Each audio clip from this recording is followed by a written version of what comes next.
Hey, what is up, everybody? This is Achilles or Snipe coming at you with my second commentary. Sorry it's been about a week. I've been somewhat busy, but I was going to do something a little bit different tonight. I was actually going to just play the entire gameplay. My first video and a couple other highlights I've been doing the create your own highlight reel, but all of them seem to cut them off really short, and they're just not long enough for some of the content that I want to put out. So this will show a little bit of everything, and it'll show the end result, which will be good. But today's video I wanted to touch up on basically kind of like a tutorial or a help video for people who play Headquarters.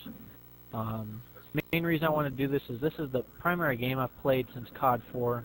I've played with pretty high level clan and players, and I've really learned a lot on this game mode in particular. And if you're like me, where you played by yourself for an entire game really, and you just want to do whatever it takes to win, and you just want to be able to really be the top player of a game, I'm making this video so that it'll be a little bit easier for you to achieve that. And we'll kind of start it off. We'll cover a little bit of everything: kill streaks, layouts, or loadouts rather, and how you should play.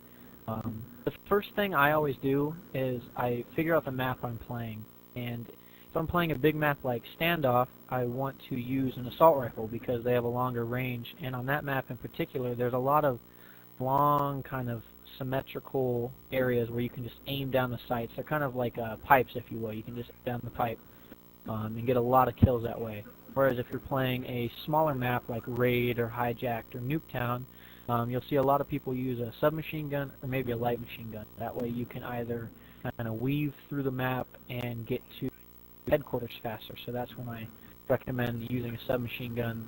The second thing I always do is I really assess how I'm killing. If I'm getting kills pretty easily or it's a good connection, then maybe you use a class that's specifically set up for killing, whereas maybe you get on a connection where you're struggling or you're getting a lot of hit markers or you're just not putting them down like you should be.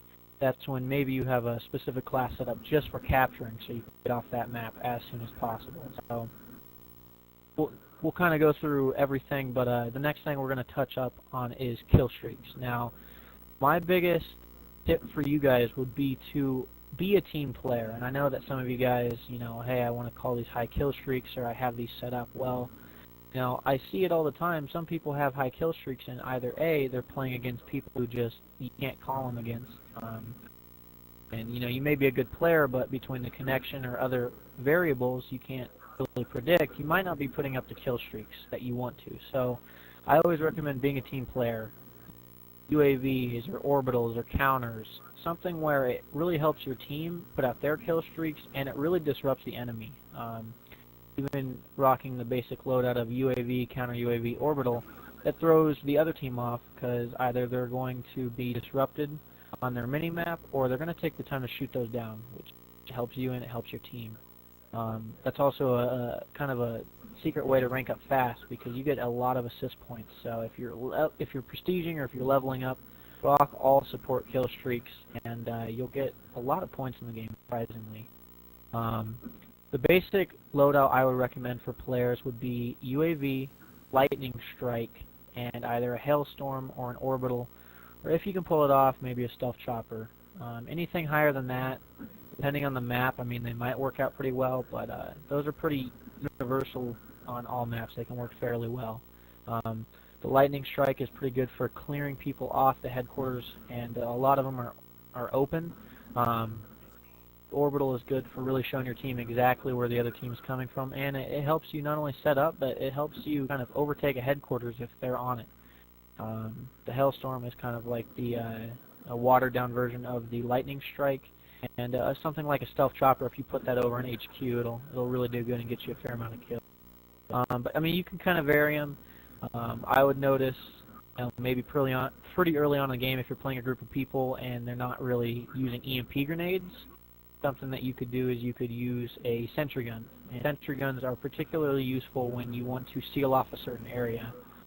If you put it down on a certain side of the map, it essentially closes it off, and it helps you and your teammates set up on the HQ better. If they are using EMP, or a fair amount of them are, and you're just not able to put anything down, I would recommend going with a lightning strike because they can't do that. Anyways, now that I've discussed the kill streaks a little bit, I want to move on to the class layouts. And I always have two class setups. I have a um, kind of headquarters going for kills class, and I have a headquarters capping class. And the headquarters kills class is going to be something where you use an assault rifle, you use toughness and scavenger, because you're going to typically be using up a lot of bullets. My perk 1 is hardline, and perk 3 on both of them is going to attack mask, for the simple reason that if they're spamming the HQ with concussions or shock charges, those literally have little to no effect on you, so you typically shoot right through them, which really surprises a lot of the enemies. That one's good for really getting up a lot of kills, and even though I typically don't approve of it, you got to do what you got to do to win. So on your kills class, rock a tactical insertion, and that will be good because if your team, if it's a close game and you get an unfavorable spawn, and the next headquarters is pretty close to the enemy, what you can do is you can actually use it strategically to anchor the headquarters so that your team gets a favorable spawn. On your headquarters capping class, say you just are one of those running gunners, you can't really sit back, I would typically rock a submachine gun class. I would use the PDW or the MSMC. Those typically get a lot of kills. And what I would do is I would rock flak jacket and hardline as the greed class, or however you want to call it. Rock that, and rock toughness and tac mask. Then what you're going to do is you're going to use, instead of a tactical insertion, is you can actually rock 2 EMP grenades, or you can rock 1 and have a C4 grenade or whatever.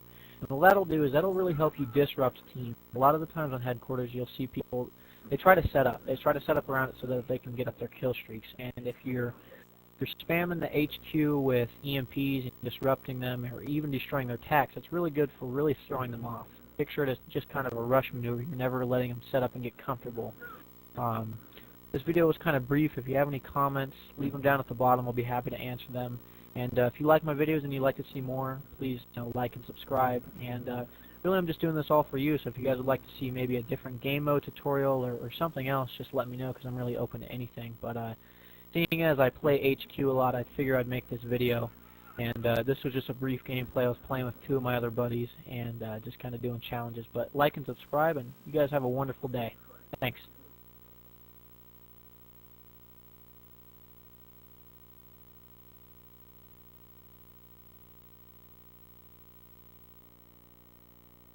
How was that, Black?